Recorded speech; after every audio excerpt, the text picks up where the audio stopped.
These trading houses are basically conglomerates that control Japan's import and export of metal, textiles, food, and other goods. Buffett first acquired stakes in these firms in August 2020 in an initial purchase worth roughly $6 billion. Today, it was announced that he will be increasing his ownership stake to 7.4% in each of the 5 companies. Speculation is that it could grow from there. Let's see what Buffett had to say about this. Why did this trip happen, and why did those investments happen to begin with? Well, the investments began maybe close to 4 years ago, and I was looking at company after company, as I do every day, and I just thought these were big companies. They were companies that I generally understood what they did, somewhat similar to Berkshire in that they owned lots of different interests, and they were selling at what I thought was a ridiculous price, particularly the price compared to the interest rates prevailing at that time. And so I started buying all 5 of the 5 largest trading companies. And by my 90th birthday, August 30th of 2000, whatever it was. 2020. And we had bought just somewhat over 5% of each company, and we were buying identical amounts. So we announced at that time that we bought this 5% interest in each of the 5. I wrote a letter to the CEOs of each of the companies saying the same thing, that we would never buy, Berkshire would never buy more than 9.9% without their consent.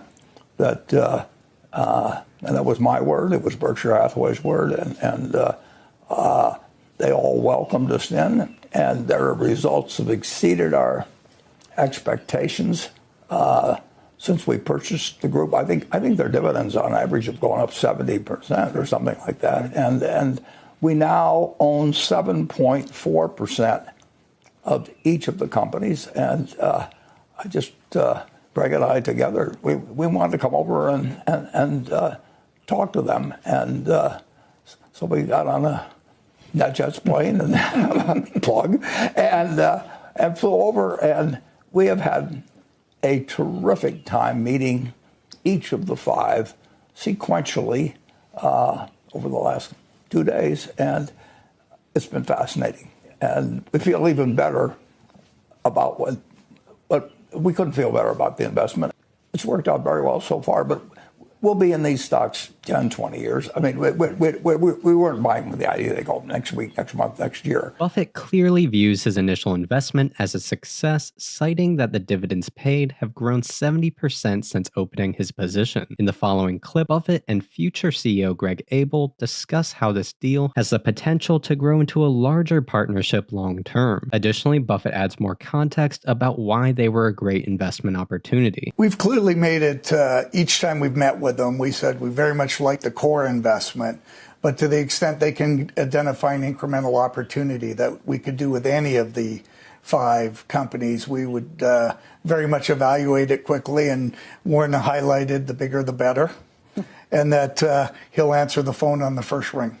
And we'll never run out of money. I mean, they can call us anytime, and it may be that what they have interests us, it may not, but they'll have an answer. Bingo. And if we make a deal, the money will be on the way, and we look forward to it. People look at this and say, okay, Warren Buffett is putting his stamp of approval on investing in Japan, basically. Is that an accurate read? Well, it was an accurate read, but it was an accurate read a couple of years ago, too. I mean, I was confounded by the fact that we could buy into these companies and, in effect, have an earnings yield of maybe 14% or something like that, with dividends that would grow. They actually grew 70% during that time.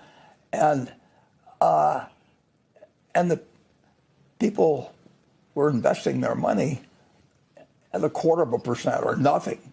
And that 0.25%, if they put it out for many years, wasn't going to grow, and the 14% was more likely to grow than not. And if that didn't look like something sensible to me, that's as easy as it gets. But it's turned out to be better than I thought it would be. After discussing this new investment, interviewer Becky Quick went on to ask Warren about the latest economic news of 2023. First, he addresses the recent banking crisis, the safety of depositors, and whether or not he thinks more banks could fail. Is this banking crisis 2.0? What would you call what we've been seeing happen? Well, I would say that some of the dumb things that banks do periodically have become uncovered during this period, but they haven't made the same sort of mistakes that they made back in 2008 or 9. But they have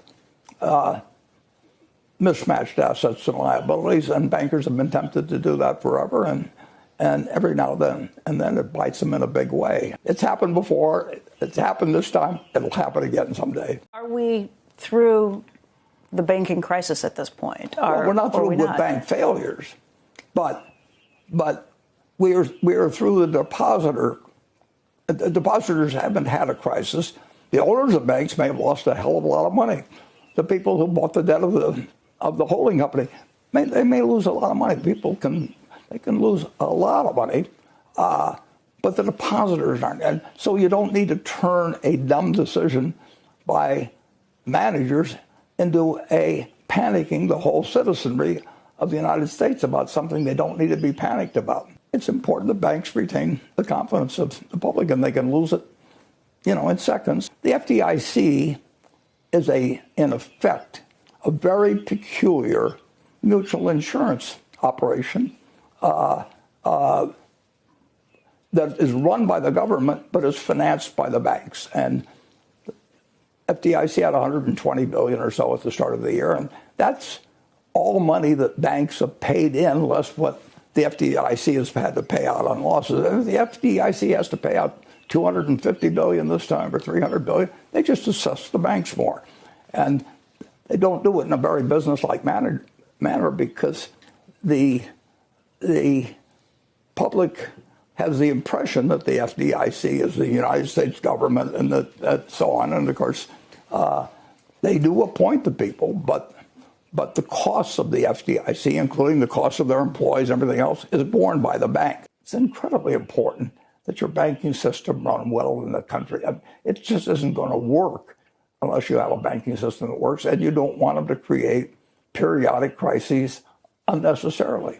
2,000 banks failed in, I don't know whether it was 1920 or 21, but there's only, something less than 5,000 banks in the United States. And it was a paralyzing thing to have a bank failure in this country. And my dad lost his job in 1931. He lost his savings. And it was because a bank failed that he worked at downtown in Omaha. And people shouldn't be worried about losing their money and the deposits they have in an American bank. And today they have no reason to worry. But the message has gotten very confused, and people don't really understand how it all works. To recap, Buffett thinks that many more banks could fail, resulting in economic loss for stockholders and executives. However, depositors will be protected, and keeping confidence in the banking system is of vital importance. Next, Becky asks Warren about the 2023 American economy and whether a recession is likely. Buffett has a unique vantage point as the CEO of the largest U.S. conglomerate. Therefore, he gets to comb over lots of real-time economic data from his operating companies. We have heard recently from Jamie Dimon in his annual letter at JP Morgan. He says a recession is much more likely now. Janet Yellen was just speaking, I think in the last 24 hours, although it's hard to track from here when things are happening, has just said in the last 24 hours, I think, that the U.S. is in better shape now than it was 6 months ago. Which of those camps would you put yourself in? Well, I know what a lot of different businesses are doing, and I just got a report from one of them that happens to be in the retail-related business. And in any event, it was minus 22% in February from a year ago. They didn't think that was going to happen. Sales? You mean in sales. Profit? Yeah, in sales. Profits are down a lot more than that. On the other hand, some of our businesses are still doing fine, but they all are reporting that the new, some of them are living off of orders were placed months earlier and that sort of thing. But it's a tougher world. out there in a great many businesses, not in the insurance business. Insurance business should be better this year than last year. That doesn't mean it will be, because we can't predict everything that happens, but on a probability basis, it should be better than last year. And the railroad business is down in carloads carried, but it isn't dramatic. And of course, we've got a utility business, and that doesn't really vary much with things. But overall, I think people that run our businesses that do have any sensitivity to the economy are surprised at where they are now compared to where they thought they were going to be 6 months ago. That doesn't mean the world is coming to an end or anything, because 58 years I've been running Berkshire. I mean, we've run into all kinds of problems, but that's what business is about. And we run our business so that we don't depend on everything being big hunky-dory always. We run it so that we will be the last man standing. And that's the way, if millions of people are going to give me their money and tell me to take care of it, we're going to try and take care of it. And if we don't make as much money as we might have if we'd leveraged more or done other policies, so be it. But you think a recession is more likely now than maybe you would have said 6 months ago? Well, I think most of our managers would say that they are surprised at where they are now compared to how they thought they were going to feel 6 months ago at this point. And in a lot of businesses, but not in the insurance business, you know. But I think the people at the railroad are somewhat surprised that car loadings aren't a little higher rather than a little lower, you know, somewhat lower. But most of the stuff we carry is essential, but it reflects what's happening. And of course, supply lines were so disrupted and everything a year or two ago that, you know, no economic figures are pure, but I'm just telling you my impression. And I look at the numbers every day. I mean, I look at our Easter sales day by day at the candy store, and I can look at California versus Washington versus Oregon, and I get them the next day. I mean, so I love figures. You know, you can say that it doesn't really do me that good to be such a figure nut, but I just like them when I see them. In terms of the potential for a credit crunch coming through what the banks are going through right now, there's been a lot of speculation about what that could mean to the economy. Is it going to mean a 0.5% hit to GDP? Is it going to mean a 1% hit to GDP? What would you guess? I would say that I've been in business running Berkshire for 58 years, and I've never found economic forecasts of any use to the company. And all we have to do is keep running every business as well as we can, and we got to keep plenty of cash on hand so that people can keep making intelligent decisions rather than those forced upon them. And that's all we know how to do. And if I depended in my life on economic forecasts, you know, I don't think we could make any money. I don't know how to do it. And you know, people want to get them, so they get them, but it has no utility. When I find one of our companies has hired somebody to tell them what's going to happen in the economy, I mean, they've thrown the money away as far as I'm concerned. Overall, Buffett says that many of his managers are surprised by the economic slowness compared to expectations. However, he emphasizes that this is all short-term uncertainty. All he can do is continue making rational investing decisions and have his companies operate the best they can in any environment. This is so true. Buffett cannot control the macroeconomy or predict where it's going. All he can do is act rationally and focus on what he and his businesses can control. In the next question, Becky asks Warren about the latest inflation data coming in lower than expected and whether he thinks this will change the Fed's view on interest rates. He responds with a long-term perspective rather than speculating on the short term. We don't make our decisions as to whether to own part of a company for the next 20 years. We don't have any idea what anybody's going to do next week or next month. And when I was buying Berkshire between 1960 and 1965 of control, it didn't really have anything to do with it. You know, all kinds of things were happening in the economic markets all the time, but we haven't changed our course, you know, in 58 years. And we just want to buy good businesses, and want to buy people we like and trust, and at a decent price, and we'll keep doing that, and we'll keep buying Treasury bills every Monday, and we haven't missed a Monday yet, and we keep all our money short, we keep it in treasuries, and we were getting 4 basis points, which was $40 million on $100 billion worth, and now we get almost 5%, which is $5 billion. So we've got 100 times the earnings. But it doesn't make any difference. I mean, that is there to be the strongest company you can imagine, and also to take opportunities when they come along. We'll just keep doing that. That's what we've been doing for 58 years. And I can't tell you what the Fed was doing when I was buying Berkshire day by day or week by week or month by month or year by year. We were buying Berkshire, and we've kept buying things, and we don't make stock market guesses, and we don't know how to profit by looking at broad statistics and guessing what stock markets or bond markets will do. But you have said that you do pay attention to interest rates, and that interest rates are like gravity on equity prices. There's no question about that. I mean, so where's the level of gravity? Are we on the moon? Are we on Earth? Well, we're in a way different position than we were when essentially what the option was to get 4 basis points on bonds, and that changes the value. It changes the value of real estate, changes the value of equities. It changes everything. But that's all happened in my lifetime, various ways, all the way up to a 21.5% prime and down to 0, which nobody thought we would ever get to. You can read the economic textbooks of like Paul Samuelson, a wonderful man, and it's a 900-page textbook that every kid went to school with, and you look for negative interest rates in the index, and there's not a word on it. I mean, so anything can happen. And we're prepared for anything, but we like to do things. Over time, we want to buy good businesses. It's that simple. And we always want to have money. Becky then follows up on interest rates, asking if Warren thinks Fed Chair Powell waited too long to raise interest rates after the pandemic. Did the Fed keep rates low for too long after that? Who knows? Who knows? We won't know. I don't know what they precisely should do. Nobody does.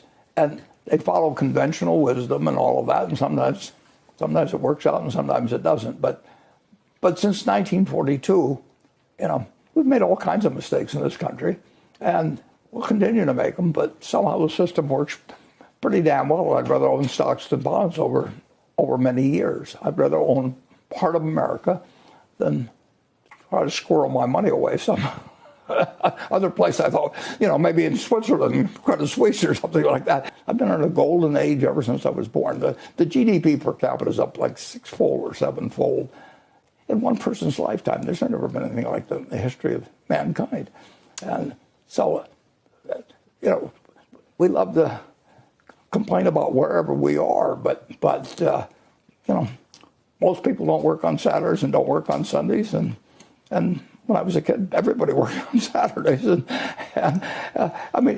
world has changed so much for the better. Here, Buffett discusses how productivity has massively increased over his lifetime. This has resulted in dramatically more wealth and prosperity. Technological advancement and automation have been a major tailwind pushing this trend. In 2023, artificial intelligence is the big point of conversation after the viral launch of ChatGPT and subsequent AI advancements. It has the potential to radically increase productivity over the long term. However, many are worried about AI safety. Even though Warren Buffett is 92 and famously not a tech guy, the CNBC gang asked his thoughts on the latest developments. Luckily, his friend Bill Gates did stop by and give Warren a demo on the latest AI progress. We keep talking about ChatGPT and potentially how that could transform AI, how that could transform our economy in the future. And obviously, there's also lots of questions about whether AI is dangerous and we have the right policy set around it. And I was curious if you've given much thought to any of it. I think it's something I don't understand at all. But Bill did come by about, 4 or 5 months ago, and he said, I'm going to show you the latest thing, what can be done. And then he, I actually said, take the song My Way and write it in Spanish and have it encompass wide views on what's funny or what's likely to happen in the economy. And 2 seconds later, it comes out that rhymes and does all these wonderful things. The time it could save you if you were doing all kinds of things is unbelievable. But what I said to Bill is, I said,